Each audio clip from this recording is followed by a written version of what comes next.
What if I told you that in Asia today entire economies aren't run by faceless markets, but by families? Families who quietly control semiconductors, real estate empires, shipping lanes, and nations bend around them. Think you know how capitalism works? Think again. Behind the headlines of free markets lies a far older, far more entrenched structure: dynasty. Stay with me because the story of how family dynasties came to dominate Asian economies reveals a mystery about power, trust, regulation, and the price paid by ordinary people. Post-war Asia rose from ruin. Countries rebuilt, industrialized, globalized. But in many cases, the spark of growth didn't come purely from free market competition. It came from families that built conglomerates, secured the state's backing, and rewrote what business meant. In South Korea you had the Chaebols, giant conglomerates controlled by founding families. In Japan you have the Keiretsu/Zaibatsu legacy. Networks of interlocked companies often anchored by family-owned holdings. In Hong Kong, Thailand, Indonesia you have family dynasties whose wealth spans decades, generations. Industries these weren't just business families. They became institutions in society. And the twist? Many of them operated outside the logic of publicly traded shareholder capitalism. Instead they relied on trust, adoption of heirs, cross-holdings, and often very close ties to government. By the end of this video you'll see how the rise of dynasty capitalism reshaped economies, how it broke at certain points, how it still echoes today, and what lessons we must take. We go back to the mid-20th century. The World War ended, Asia was rebuilding, colonial structures collapsing, nations determined to industrialize and modernize. In this environment, enterprising families seized the moment. In the 1960s and 1970s the miracle on the Han River saw rapid growth. Some of the key players: the Lee family of Samsung Group, whose founder Lee Byung-chul transformed his small trading company into electronics, heavy industry, shipbuilding, construction. Over time, Samsung became not just a company but one of the central pillars of the Korean economy. But how? The state linked up with these families: preferential financing, licensing, constructing national champions. The family conglomerates accepted state guidance in exchange for autonomy. In Japan similarly, before and after World War II, the Zaibatsu model, e.g. Mitsui Group, had roots in family-owned merchant houses that built industrial capacity through the 19th and early 20th centuries. Family firms in Thailand, Indonesia, Hong Kong exploited networks, ethnic ties, state connections as the economy opened. For example, the Indonesian Hartono family began with the Jarum business, pivoted into banking, Bank Central Asia, and real estate. What we see: origin equals a family builds a business, leverages state support, leverages unique social and cultural trust mechanisms, kinship, adoption, succession, to scale. But also, a structure emerges where regulation is weak, ownership is opaque, cross-holdings proliferate. In many cases, succession doesn't depend simply on birth. It includes adoption of adult heirs, insertion of trusted insiders, complex holding pyramids. The family capital model begins to replace formal corporate governance. As the decades roll on, these dynasties don't just survive, they dominate. In South Korea, by one analysis, the 5 largest Chaebols controlled assets equal to about 61% of the country's GDP. That means a handful of families controlled more than half of everything produced in the country. In Japan, the Keiretsu networks, descendants of the Zaibatsu, had intertwined shareholdings, bank support, government ties, and constituted a major part of industrial capacity. In Hong Kong and Southeast Asia, family conglomerates spread into shipping, ports, telecoms, real estate, agribusiness.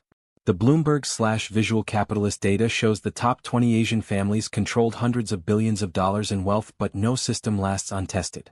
As these dynasties grew, certain tensions emerged. First, financial crises exposed vulnerabilities. In South Korea, overleveraging and oversized Chaebols meant that several collapsed or required bailout. In Asian financial crisis, late 1990s. Second, governance failures. When a family member mismanages or when conflicts of interest emerge, the consequences ripple widely. The family business model may serve the dynasty, but might not serve the economy or minority shareholders. Third, regulatory pushback. Governments and international investors began to demand more transparency, less cross-holding, stronger minority rights. This created friction. For example, South Korea introduced reforms restricting Chaebol bank ownership. Fourth, succession risk. When heir apparent lacked capability, or when adoption or hidden deals caused infighting, the dynasty wobbled. Fifth, globalization and new competition. Families used to dominating local markets found global tech challengers, regulatory scrutiny, shareholder activism pressing them. At the breaking point, some dynasties had to restructure, spin off assets, face public backlash. In Japan, the Zaibatsu/Keiretsu model changed significantly after World War II under U.S. occupation and later deregulation. The result? The facade of dynasty power cracked, but the core remained. What happens when dynasties are challenged? The aftermath can be paradoxical. Some family conglomerates shrink, governments impose new rules, markets open up. But in many cases, the core family still retains control via holding companies, complex ownership, cultural legitimacy.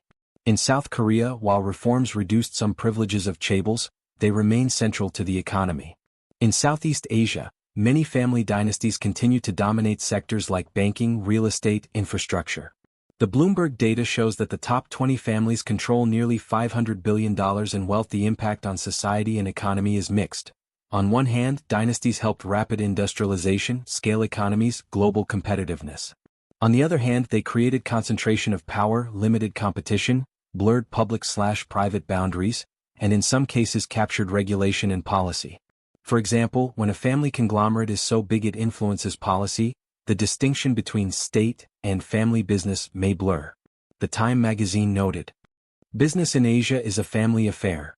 The most accurate picture of an Asian economy remains a diagram of an extended family tree." Time further fallout, public trust erodes, regulation plays catch-up. Younger economies find it harder to challenge legacy dynasties, social inequality widens. In some cases the dynasties themselves face generational transition problems. Lack of management skill, internal disputes, or shifting economic structure, e.g. digital economy, threatens their dominance. Governments attempted reform, anti-monopoly, limiting cross-shareholding, improving transparency. But many fixes proved partial or ineffective. In Japan, while Zaibatsu were dismantled post-1945, many of their successor groups, Keiretsu, reformed into similar structures with cross-holdings and entrenched family influence. In South Korea, despite reforms, chaebols remain deeply embedded. The asset-to-GDP ratio of top families is still vast. The trust-based model persists.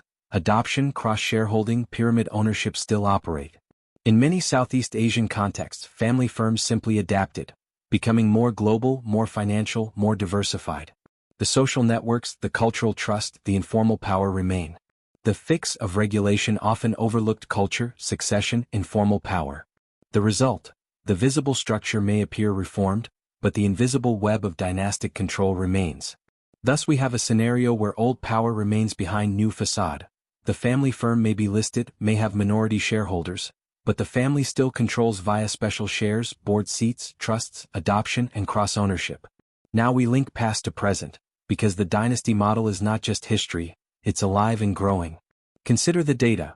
According to Bloomberg/Visual Capitalist, the top 20 richest families in Asia control combined wealth of nearly $480 to $500 billion. For example, the Ambani family in India controls one of the continent's largest conglomerates, spanning petrochemicals, oil and gas, telecoms, retail. The Hartono family in Indonesia, third generation, with Jaram and Bank Central Asia built a diversified empire.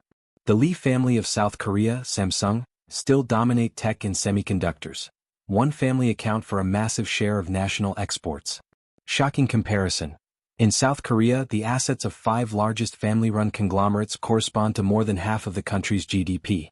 In Japan, the Keiretsu/Zaibatsu legacy still informs governance and corporate culture, meaning family capitalism remains built into the economic DNA. What we see. Dynasty capitalism is not an anomaly, it's a core feature of certain Asian economies. The mechanism. Families often adopt heirs, even adult males, to preserve bloodline and control. The corporate governance remains informal, trust-based, opaque. Industries under dynasty control today. Semiconductors, shipping, real estate, telecoms, consumer goods, agribusiness. For example, Korean chaebols moved into semiconductors, shipbuilding, Hong Kong dynasties into property and shipping, Thai agribusiness families into retail and telecom. The repeating pattern: a family builds business in one sector, uses profits to diversify, uses state or network ties for preferential access, then preserves control across generations via holding pyramids, adoption, cross-shareholding, intermarriage. Another modern twist. Facing tech disruption, these families are now expanding into digital, biotech, renewable energy, as seen in recent leadership of Asian family business succession. Thus the old model evolves, but the power remains. We must ask, if so many sectors of modern economies are still under family control, what does that mean for competition, innovation, governance, social mobility? The idea that markets are owner-anonymous is misleading in many Asian contexts. Rather, families still anchor corporations, thereby influencing whole economies. You can pass antitrust laws or corporate governance reforms, but if the family ownership, trust networks, adoption practices, cross-shareholdings remain, the same power structures persist in new forms. On one hand, these families were able to mobilize capital rapidly and drive growth. On the other hand, they create concentration of power, stifle competition, and are vulnerable to succession crises, regulatory shocks, global disruptions. If you believe that your economy is open, competitive, and run by transparent institutions, be aware, you might still be living in the shadow of a dynasty. The question is not only who owns the company, but who controls it, and how their decisions ripple beyond the boardroom into society. What happens when an heir lacks capability, when the next generation pivots into global tech and loses its grip on the old empire? What happens when disruptive industries bypass family-controlled conglomerates and create new power centers? The next chapter of dynasty capitalism may already be underway.